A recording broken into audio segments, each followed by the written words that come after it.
اور کافر کہتے ہیں کہ اس پر قرآن ایک ہی دفعہ کیوں نہیں اتارا گیا؟ اس طرح آہستہ آہستہ اس لیے اتارا گیا کہ اس سے تمہارے دل کو مضبوط رکھیں، اور اسی واسطے ہم اس کو ٹھہر ٹھہر کر پڑھتے رہے ہیں۔ اور یہ لوگ تمہارے پاس جو اعتراض کی بات لاتے ہیں، ہم تمہارے پاس اس کا معقول اور خوب واضح جواب بھیج دیتے ہیں۔ جو لوگ اپنے چہروں کے بل دوزخ کی طرف جمع کیے جائیں گے، ان کا ٹھکانہ بھی برا ہے اور وہ رستے سے بھی بہکے ہوئے ہیں۔ اور ہم نے اس قرآن کی آیتوں کو طرح طرح سے لوگوں میں بیان کیا تاکہ وہ نصیحت حاصل کریں، مگر بہت سے لوگوں نے انکار کے سوا قبول نہ کیا۔ اور اگر ہم چاہتے تو ہر بستی میں ڈرانے والا بھیج دیتے، تو تم کافروں کا کہا نہ مانو اور ان سے اس قرآن کے حکم کے مطابق بڑے شد و مت سے لڑو۔ اور اسی طرح ہم نے اس قرآن کو اتارا جس کی تمام باتیں کھلی ہوئی ہیں، اور یہ یاد رکھو کہ اللہ جس کو چاہتا ہے ہدایت دیتا ہے۔ بلکہ ظالم کہنے لگے کہ یہ قرآن پریشان باتیں ہیں جو خواب میں دیکھ لی ہیں، نہیں بلکہ اس نے اس کو اپنی طرف سے بنا لیا ہے، نہیں بلکہ یہ ایک شاعر ہے۔ تو جیسے پہلے پیغمبر نشانیاں دے کر بھیجے گئے تھے، اسی طرح یہ بھی ہمارے پاس کوئی نشانی لائے۔ ان سے پہلے جن بستیوں کو ہم نے ہلاک کیا وہ ایمان نہیں لاتی تھیں، تو کیا یہ ایمان لے آئیں گے؟ اور ہم نے تم سے پہلے آدمی ہی پیغمبر بنا کر بھیجے جن کی طرف ہم وہی بھیجتے تھے۔ اگر تم نہیں جانتے تو جو یاد رکھتے ہیں ان سے پوچھ لو۔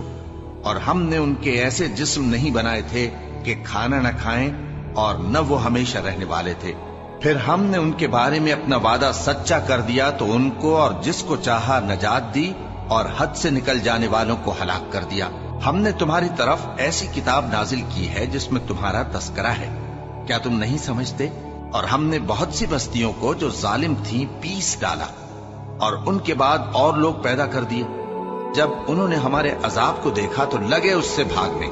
مت بھاگو، اور جن نعمتوں میں تم عیش و آسائش کرتے تھے ان کی اور اپنے گھروں کی طرف لوٹ جاؤ، شاید تم سے اس بارے میں دریافت کیا جائے۔ کہنے لگے ہائے شامت، بے شک ہم ظالم تھے۔ تو وہ برابر اسی طرح پکارتے رہے یہاں تک کہ ہم نے ان کو کھیتی کی طرح کاٹ کر اور آگ کی طرح بجھا کر ڈھیر کر دیا۔ اور یہ مبارک نصیحت ہے جسے ہم نے نازل فرمایا ہے، تو کیا تم اس سے انکار کرتے ہو؟ طٰہٰ، اے نبی صلی اللہ علیہ وآلہ وسلم، ہم نے تم پر قرآن اس لیے نازل نہیں کیا کہ تم مشقت میں پڑ جاؤ، مگر ہر اس شخص کی نصیحت کے لیے نازل کیا ہے جو خوف رکھتا ہے۔ یہ اس ذات کا اتارا ہوا ہے جس نے زمین اور اونچے اونچے آسمان بنائے، یعنی رحمان، جو عرش پر جلوہ افروز ہوا۔ اور ہم نے اس کو اسی طرح کا قرآن عربی نازل کیا ہے، اور اس میں طرح طرح کے ڈراوے بیان کر دیے ہیں تاکہ لوگ پرہیزگار بنیں یا اللہ ان کے لیے نصیحت پیدا کر دے۔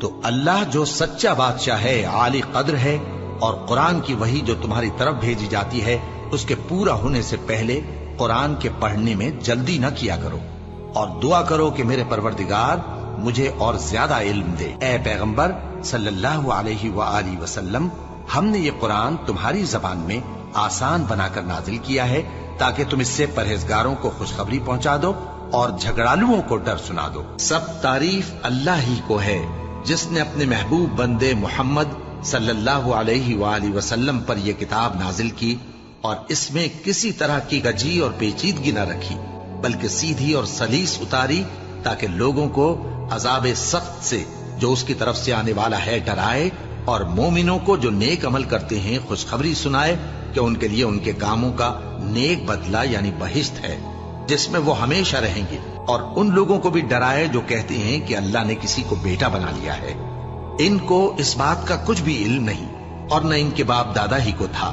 یہ بڑی سخت بات ہے جو ان کے منہ سے نکلتی ہے، اور کچھ شک نہیں کہ یہ جو کچھ کہتے ہیں محض جھوٹ ہے۔ اور کہہ دو کہ لوگوں یہ قرآن تمہارے پروردگار کی طرف سے برحق ہے، تو جو چاہے ایمان لائے اور جو چاہے کافر رہے۔ اور ہم نے اس قرآن میں لوگوں کے سمجھانے کے لیے طرح طرح کی مثالیں بیان فرمائی ہیں، لیکن انسان سب چیزوں سے بڑھ کر جھگڑالو ہے۔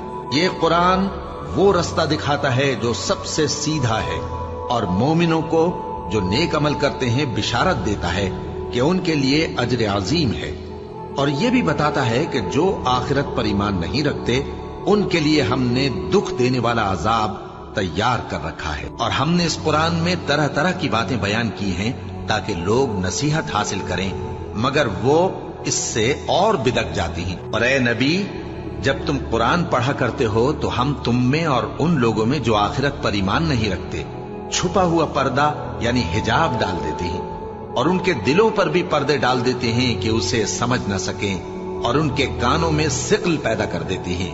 और जब तुम कुरान में अपने परवरदिगार यकता का जिक्र करते हो तो वो लोग बिदक जाते हैं और पीठ फेर कर चल देते हैं। ये लोग जब तुम्हारी तरफ कान लगाते हैं तो जिस नीयत से ये सुनते हैं हम उसे खूब जानते हैं।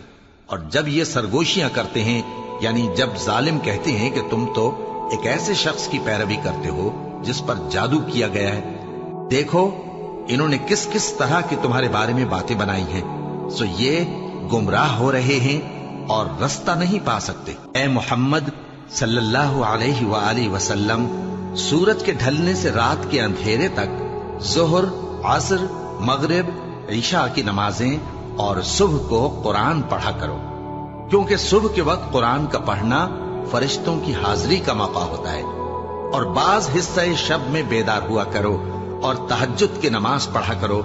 ये शब खेजी तुम्हारे लिए एक इजाफी अमल है। उम्मीद है कि अल्लाह तुमको मकाम महमूद पर फाइज फरमाए। और कहो कि ऐ परवरदिगार, मुझे मदीने में अच्छी तरह दाखिल कीजो और मक्के से अच्छी तरह निकालियो, और अपने हाथ से जोर और कुव्वत को मेरा मददगार बनाइयो। और कह दो कि हक आ गया और बातिल नाबूद हो गया, बेशक बातिल नाबूद होने वाला है।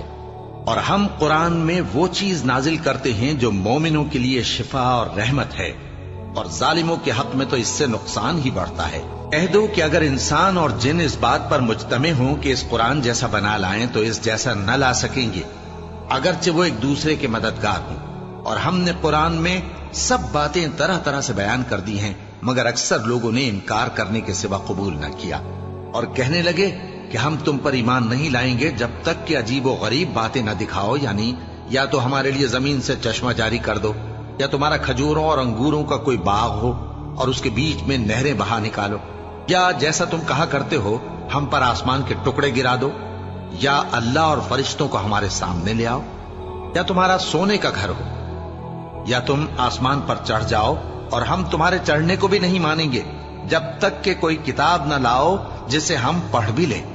कह दो कि मेरा परवरदिगार पाक है, मैं तो सिर्फ एक पैगाम पहुंचाने वाला इंसान हूं, और हमने उस कुरान को सच्चाई के साथ नाजिल किया है और वो सच्चाई के साथ नाजिल हुआ। और ए मोहम्मद सल्लल्लाहु अलैहि वसल्लम, हमने तुमको सिर्फ खुशखबरी देने वाला और डर सुनाने वाला बनाकर भेजा है। और हमने कुरान को थोड़ा थोड़ा करके नाजिल किया है ताकि तुम लोगों को ठहर ठहर कर पढ़कर सुनाओ, और हमने इसको आहिस्ता आहिस्ता उतारा है। कह दो कि तुम इस पर ईमान लाओ या ना लाओ, ये फी नफ्से ही हक है। जिन लोगों को इससे पहले इल्म किताब दिया गया है, जब वो इनको पढ़कर सुनाया जाता है तो वो ठोड़ियों के बल सजदे में गिर पड़ते हैं और कहते हैं कि हमारा परवरदिगार पाक है, बेशक हमारे परवरदिगार का वादा पूरा होकर रहा। और वो ठोड़ियों के बल गिर पड़ते हैं और रोते जाते हैं, और उससे उनको और ज्यादा आजिजी पैदा होती है। कह दो कि तुम माबूद बरहक को अल्लाह के नाम से पुकारो या रहमान के नाम से, जिस नाम से पुकारो उसके सब नाम अच्छे हैं। और नमाज न बुलंद आवाज से पढ़ो और न आहिस्ता, बल्कि इसके बीच का तरीका इख्तियार करो। और कहो कि सब तारीफ अल्लाह ही को है, जिसने न तो किसी को बेटा बनाया है और न उसकी बादशाही में कोई शरीक है, और न इस वजह से कि वो आजिज व नातवा है कोई उसका मददगार है। और उसको बड़ा जानकर उसकी बड़ाई करते रहो। सो जब तुम कुरान पढ़ने लगो तो शैतान मरदूद से अल्लाह की पनाह मांग लिया करो। हकीकत यह है कि जो मोमिन हैं और अपने परवरदिगार पर भरोसा रखते हैं, उन पर उसका कुछ जोर नहीं चलता। उसका जोर उन्हीं लोगों पर चलता है जो उसको रफीक बनाते हैं और उसके वसवसे के सबब अल्लाह के साथ शरीक मुकर्रर करते हैं। और जब हम कोई आयत किसी आयत की जगह बदल देते हैं और अल्लाह जो कुछ नाजिल फरमाता है उसे खूब जानता है, तो काफिर कहते हैं कि तुम तो अपनी तरफ से बना लाते हो। हकीकत यह है कि उनमें अक्सर नादान हैं।